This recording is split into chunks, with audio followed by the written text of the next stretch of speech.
evening and welcome to New York City Atheists Live on Tape, brought to you by New York City Atheists Incorporated. I'm your host, Dennis Horvitz, the David Letterman of the Hopelessly Damned. Our guest this evening is from Final Exit, which is a organization devoted to ending the suffering of the terminally ill. His name is Dr. Larry Egbert, and he is, I guess, currently out on bail, having been arrested for having been involved in assisting, I guess it's not assisted suicide officially, but having helped individuals who are diagnosed as being terminally ill, help them end their suffering.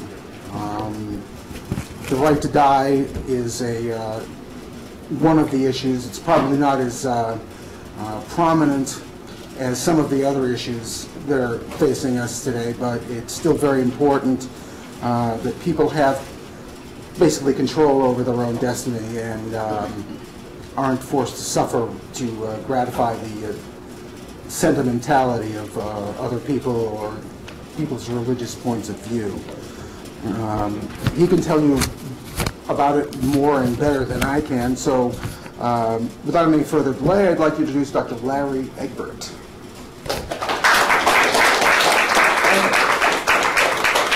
And in other words, how to end the suffering that I have. Incidentally, I should, when I was introduced, he said that we do just end of people who are terminal. We've taken a lot of people who are not terminal, and we explicitly argued that this was a legitimate thing to say, that life can be so horrible and so continuously miserable, but still you might have a predictable. An example comes to the person who, well, there have been several movies on this. The person who breaks his neck and is paralyzed from here on down, he can live for decades. There are people who have lived for decades with machine breathing. So now some of them say, I've been reading about a fellow who's a husband of a friend of mine who is such, and he's saying he was a professor before, and now he's in a quadriplegic, and he's saying through the machine that this is kind of interesting. I had a fellow that I used to go see, and I'd go in to see him, and he'd been in an automobile accident, and he was paralyzed from the waist down, and the way he ran the machine to talk, he'd blink his right eye, and the computer would move the letters over that way to the letter he wanted. He'd blink his left eye. He could blink his eyes fine. So he could work his face, but he couldn't breathe, so he couldn't talk. So he'd blink his eyes a few times like that, and the machine would say, "Good morning, Larry." And I'd say, "How are you, Charlie?" And, "I'm fine, Larry. Beautiful day, huh?" And so he could do all that with the machine. Now, what this guy, the reason I say it in that amount of detail, that guy said life was worth it. My friend's husband is saying so far that life is worth it. And so the question is that maybe you would say, well, I can do that, I can handle that. And maybe you say, well, maybe I can't handle that. And that is the idea of autonomy. Because you might say that you can handle it, but she might say, I can't, or vice versa. So that saying that what we will do is we will say to a person, what can you handle? So this is part of my job as the medical director. Part of my job was to try and tease out the possibilities of, are they getting proper care? I had a case one time up here in New York where the lady got so mad at the organization because we weren't going to come and help her die because she wasn't getting good pain care. So finally I was asked to call her up. I called her up and I said, "Ma'am, you're not getting good pain care."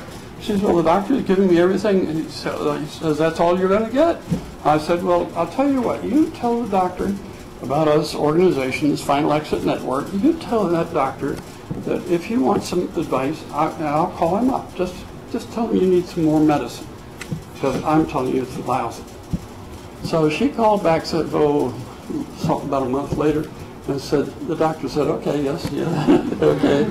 So the idea of doing that and working on a subject like that is what we would like to do. Now, from here on in, everything that I'm going to say has been previously published either in the Derek Humphrey's book, Final Exit, of what the organization is named, Final Exit Network, or in the Philadelphia Inquirer, or in the Atlanta Journal-Constitution, or the Baltimore Sun. Everything that I will say has been in one of those.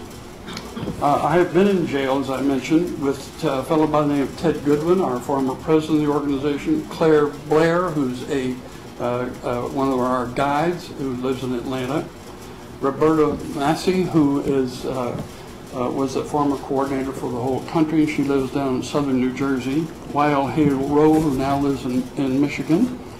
Nick Sheridan was our coordinator from Baltimore for the southeastern part of the United States. And Frank Langsner, who's from Phoenix, Arizona, who is your guide. So the 7 of us have been arrested. Now, the Final Exit Network is an offshoot of the Hemlock Society. The Hemlock Society came from a fellow by the name of Derek Humphrey, who was an English reporter, newspaper reporter for the London Times. And Derek's wife got a horrible cancer, and it was spreading into the bones and so on. And she basically said to him, Derek, I can predict that time is going down, and it's possible at some time that my life is dwindling. And at some point, it might, in my opinion, become unacceptable. And now the question is, do you accept that concept? But he did. He accepted that as a concept. So the question then is, she then asked him, would he help her get some medicine that would hasten her death? So that she could say, I'm getting to this point, now Derek, I want to go. And he would get the medicine, the two of them would fix the medicine, and then she would take the medicine and die. So the time came, she said she wanted to go, and she went. She took the medicine and she died. Now Derek Humphrey, folks, is a newspaper reporter. I still find this hard to believe. So what did he do? Write it up and publish it. And so then all hell broke loose in London, and the police came, and the church was mad, angry, and everything. So and they still are. The church is angry, very angry about this. And so that I'll give you a little idea of the churches, how angry the church is. And that is Antonin Scalia, who's a justice on the United States Supreme Court, said perfectly glibly that suicide is evil. Just categorically, right across the board. And yet, if you look, and he's saying it as a religious, he's a devout Roman Catholic, and he's saying that it's evil, and he's saying it, but it's nowhere in the Christian Bible, or the Jewish Bible, or in the Quran. So I haven't double-checked the Quran, but I haven't double-checked the Christian Bible. So it's not there, sir. Weren't there a lot of suicides in the early Christian church? Yes, that's exact, and it's all through the Bible. We've been asked not to interrupt because it's on the TV. So, but let's get to the point where it's good to interrupt, I guess. Right? So, but it's not in the Bible, and there were a lot of suicides in the Bible, and a lot of times the suicide was given as an honor. The idea of saying that suicide was evil came from "Thou shalt not kill," which is in the Bible, and it was created in terms of "Thou shalt not kill thyself" by St. Augustine a couple of hundred years after Jesus died. So that this became very, very powerful in society as a power of the church to say that you do not have the right.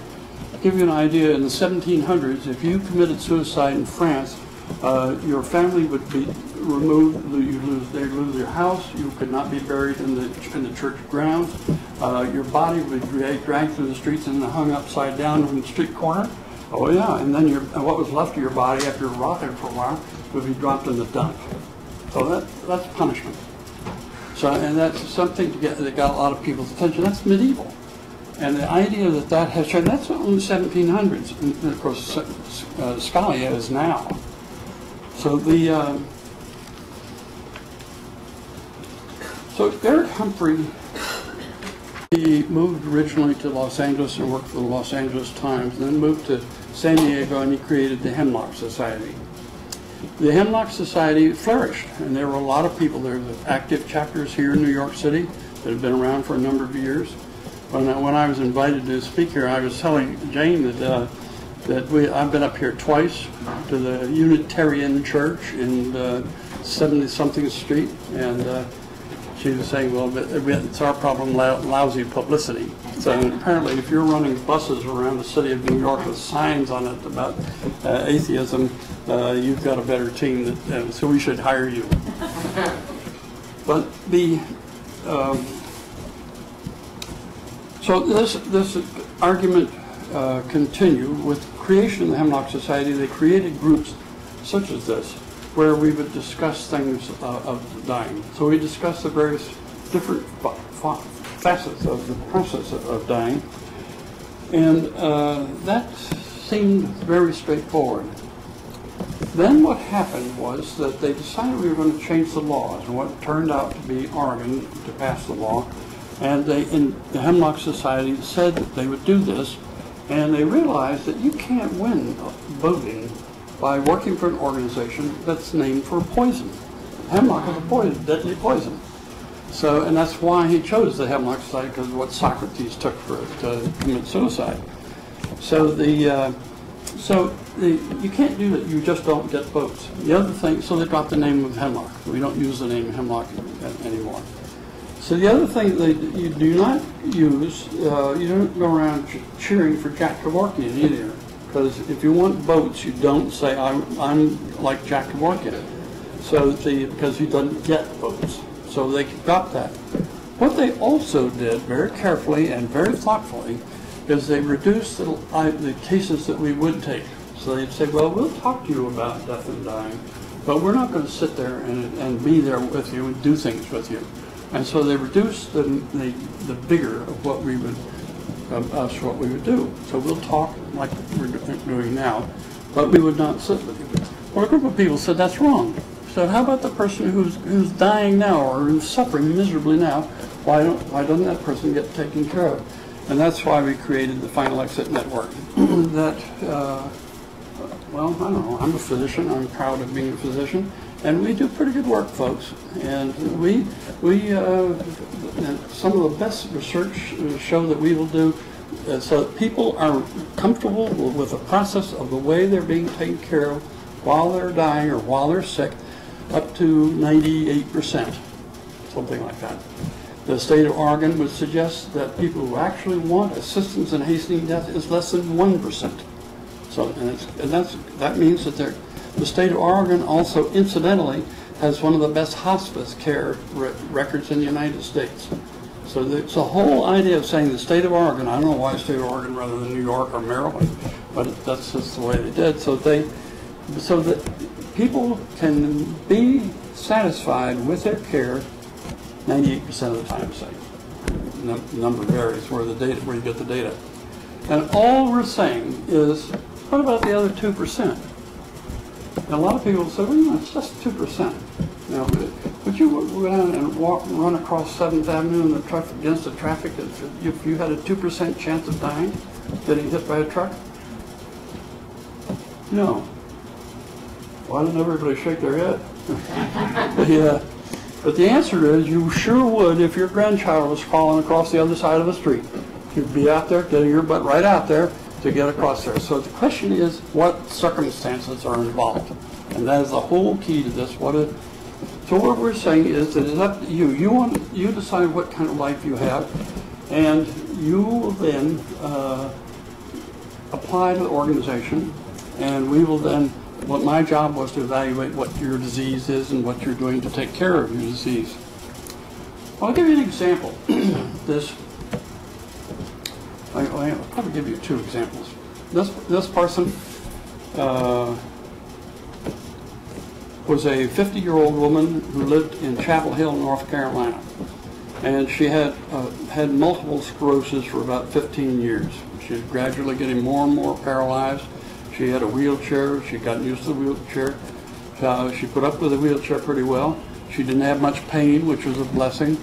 The reason she wanted to die was because of the horrible indignity of going to the bathroom. Now, get an idea here. So we discussed this in detail.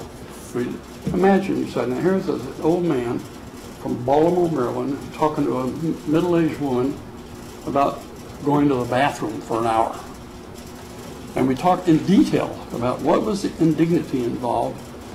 And finally I said, well, have you set a date that you'd like to go? And she said, yes, how about the 5th of January? So I said, 5th of January is just early December.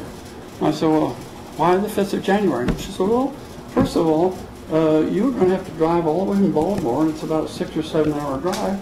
So that's a Saturday. So it's Saturday afternoon, make it easy for you. The second reason is, that's the first Saturday in January it was. The second reason is that my kids are coming down from New York. She was originally from here. My kids are coming down to spend Christmas with me in New York. So I said, okay, see you the 5th of January, and I'll call you. Oh, by the way, I'm going out of town over the holiday, and I'm going to my in-laws. My in-laws live in Amarillo, Texas. So my wife and I get to Amarillo, Texas, and my mother-in-law, who's a feisty old lady, she comes out, she walks out here, and she says to me, she said, Larry Egbert, would you tell me how come some lady calls me up from Chapel Hill, North Carolina, and tells me death is canceled? Now, what she had done, and this is really fundamental to this idea, what she had done, the George Washington Bridge, you can do that. People will try and stop you, but you can do that. Your family will not be punished for it if you do that. But my job is to say, well, let's talk this over a little bit, like the woman from Chapel Hill, North Carolina. Let's talk about this. And so that's my job. So you have but there are there's a certain threshold that has to be crossed. In other words, certain conditions that have to be met before you will do this. In other words, somebody that's 24 and just, flunked out of law school, you're not going to obviously. Right. Well, I'll tell you where this is agonizing. As a matter of fact, it's agonizing with the 50-year-old woman. And the woman who has emphysema, who I was hoping to be here, she's been awfully sick. But she's 50 years old, and she's a former Marine Corps sergeant. I mean, she's basically a very tough person, except she has horrible lungs. Now, the question, and so I'm very uncomfortable about that, but I'm saying June, or maybe June. June, well, you sure? And she's been 3 years now, just over 3 years, sort of saying, well, put it off a while. Yes, ma'am. I wanted to know how they managed to make out a RICO complaint, because they have to prove racketeering. I don't hear racketeering as a crime of profit and corruption. Yeah. And, Yeah, but she wants to, for both my viewers. The question is, how do they make out the RICO complaint? How do they? Because there are elements of that. What would racketeering and corruption. I mean, they seek you out, and you're not in this for profit. So I'm just interested in how they made that charge. Yeah. So are we. And one of the major things that my attorney reported to me a few weeks ago is to get that money back and get the racketeering, because using the RICO charge, that's how they picked up the money and put the money in and held the money. So that to get that back, it'll get the RICO out. The question is that assisting in a suicide is also illegal, so it doesn't reduce the case as far as we're concerned as a person, but it certainly gets the money back into circulation so that we can defend ourselves. Yes, sir. I can see two possible goals of the organization. One is to help as many people who have a reasonable need to die, and the other is to set legal precedents to change the laws. And so you want to get charged with crimes and taken into court. Or, if you didn't want to get charged with crimes, why not just transport these people to a state where it's less treacherous than in Georgia? Well, to answer, that's actually two questions. The idea of changing the laws is where we split into two organizations. The organization, we essentially said that we aren't into changing the laws. We're into taking care of individual people with individual complaints. The Compassion and Choices is also here in New York City and has worked very, we were basically the same organization in the Hemlock Society, so now we're split into two organizations. Compassion and Choices is working on changing the laws, and Final Exit Network is taking care of people. Now, Compassion and Choices will say they're taking care of people, but then if you come with a case, like if you come, well, the person, for example, in Arizona had a huge psychiatric history, and Compassion and Choices would not take that case. And we would argue it. But we've taken a number of psychiatric cases, and basically several of our people have resigned because of it. They don't want to fool with it, and that's an argument. So the politics now, what Jack Kevorkian did is he combined them, and he wanted to get arrested. I do not want to get arrested. I don't like being arrested. I'm not good at it. And well, after a couple times you get the hang of it, though, you know, I would think. Well, again, the advantage that I have is that I'm married to a peace activist who's spent some time in your jails here in New York City when you had the Republican convention, and you had a bunch of people that were locked up. And you know where they put her? You have a city place where they clean the trucks, the fire trucks and the ambulance and that sort of thing. And so it's covered with grease like a shop, a car repair shop. So all these people were packed in there for over a day. So they were sitting down. The smart thing that my wife did is she did not put her hands down to sit down on the floor, get on the floor. People put that, and then it had grease all over them, like this. So she got herself down without doing that and kept her hands clean. The other nice thing about having a wife who's a peace activist and works for the War Resisters League here in Lexington Avenue, is it? Lafayette, down south of here. She was very handy about getting bail for me to get out of jail. So it took a certain amount of experience in that. So when I was in Arizona this past Monday a week ago to report to the court there, she was reporting to the court in Washington, D.C. So that's an advantage. Actually, New York City Atheists was at the Republican. We demonstrated also. Yes, I heard. Yeah. Yes, sir. How we missed getting arrested. Like, we were so well behaved. Well, actually, a lot of the protesters who were arrested were behaving quite well, I'm told. Not necessarily a criterion for staying out of jail. That's what Augustine did also, and saying that, and it's a very powerful message that our bodies belong to God. We're on loan, and it's like people say about your children. When you have children, your children are loaned to you. They're a gift and a blessing, but they're a loan. They're not your property. And I think that's a very important way to look at it. I personally think that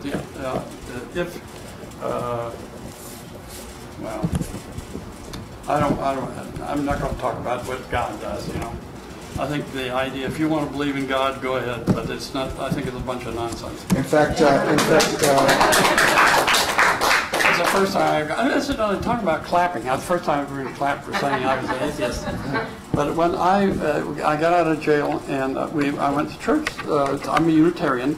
I went to the Unitarian church, and the president of the church came trotting down and said, "I thought you weren't out." And I said, "Well, I am." And she said, "Would you say a few words?" And I said, "Oh, sure." So I got up and in 3 or 4 minutes I gave this talk. And well, my jingles, the Unitarian Church, they stood up and they clapped. But the feeling from a group, which I feel here, of support is so wonderful. And I was told later that they'd never seen a bunch of Unitarians stand up for clap for anything. And I didn't mean to say it's good, but the idea that you're going to cheer, I think this is a very important idea to keep on talking. But still, my medical students think I'm opinionated. My question is, you said you became a doctor in 1952. You said when you first became a doctor, if somebody said they wanted to commit suicide, they thought they were crazy. Has the medical, I think, changed your point of view compared to now? If someone says they wanted to die, do they still look at them like they're crazy, or has the medical view changed? The medical profession changes its mind very slowly.